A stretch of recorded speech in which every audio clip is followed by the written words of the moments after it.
Welcome to Jefferies சமையல். இன்றைக்கி என்ன பார்க்க போகிறோன்னா சிக்கன் குழம்பு எப்படி வைக்கலான்னு பார்க்க போகிறோம். வாங்க பார்க்கலாம். இப்போ 3/4 கிலோ சிக்கன், அதை க்ளீன் பண்ணி மஞ்சத்தூள் போட்டு பிரட்டி வச்சுருக்கேன். 3/4 கிலோ சிக்கனுக்கு தேவையான மசாலா பொருட்கள் என்னென்னு பார்த்துருவோம்.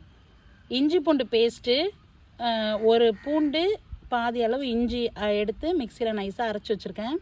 கலந்தத்தூள் அரைச்சி வச்சது வீட்டில் குழம்புத்தூள் அது எடுத்து வச்சுருக்கேன். கரம் மசாலா கொஞ்சம் தாளிக்கிறதுக்கு பட்டை கிராம்பு அரைச்சி வச்சுருக்கேன்.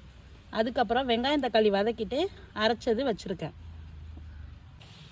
அந்த சிக்கனுக்கு தேவையான ஒரு பெரிய அளவுக்கு பல்லாரி நைஸாக அரிஞ்சு வச்சுருக்கேன். ஒரு பெரிய தக்காளி அரிஞ்சு வச்சுருக்கேன்.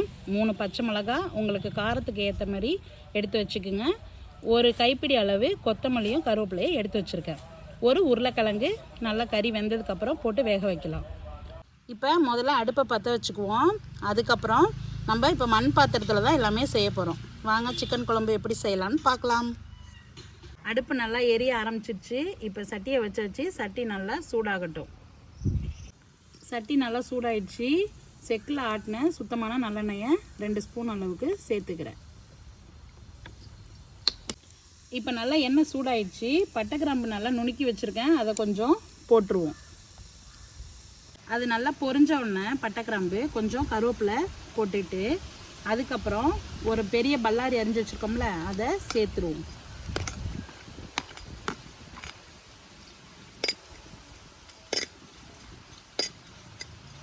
ஒரு தக்காளி அளவு எடுத்து அரிஞ்சு வச்சுருக்கோம்ல அதுவும் 2 பச்சை மிளகாயும் சேர்த்துக்குவோம்.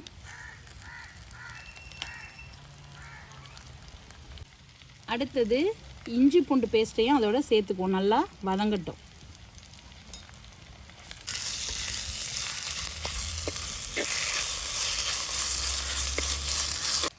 அடுத்து நல்லா வதங்கிறதுக்கு கொஞ்சம் உப்பு சேர்த்துக்குவோம். இப்போ நல்லா வெங்காயம் தக்காளி நல்லா வதங்கிடுச்சு. அதுக்கப்புறம் மிளகாத்தூள்லாம் சேர்த்துக்குவோம். அதுக்கு தேவையான மிளகாத்தூள் எடுத்து வச்சுருக்கேன் 2 ஸ்பூன் அளவுக்கு.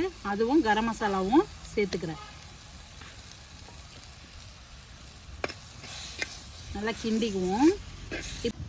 வெங்காயம் தக்காளி நல்லா வதங்கினுச்சுல அதை கொஞ்சம் மிக்சியில் அரைச்சி இப்படி வச்சுருக்கேன். இதையும் இதில் சேர்த்துக்குவோம். இப்போ நல்லா கிண்டிக்கலாம். இது இந்த பச்சை வாசனை போகிற அளவுக்கு வதக்கிட்டு அப்புறம் கறியை சேர்த்துருவோம். இப்போ இந்த பச்சை வாசனை போனதுக்கப்புறம் கறியை க்ளீன் பண்ணி வச்சுருக்கோம்ல இதை சேர்த்துக்குவோம்.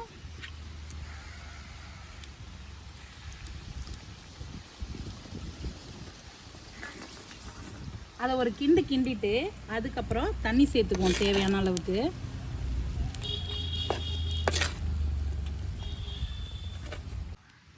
இப்போ நமக்கு எவ்வளோ குழம்பு தேவையோ அதுக்கு தகுந்த மாதிரி தண்ணி ஊற்றிக்குவோம். இப்போ நான் வந்து ஒரு பெரிய டம்ளரால் 1.5 டம்ளர் தண்ணி ஊற்ற போகிறேன்.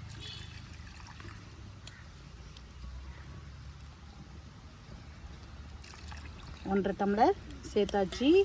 இது நல்லா இப்போ உப்பு எல்லாமே போட்டாச்சு. இது நல்லா இப்போ கொதித்து வேகணும். இப்போ சிக்கன் குழம்பு நல்லா கொதித்து ரெடி ஆகிட்டு வாங்க டேஸ்ட் பண்ணுவோம்.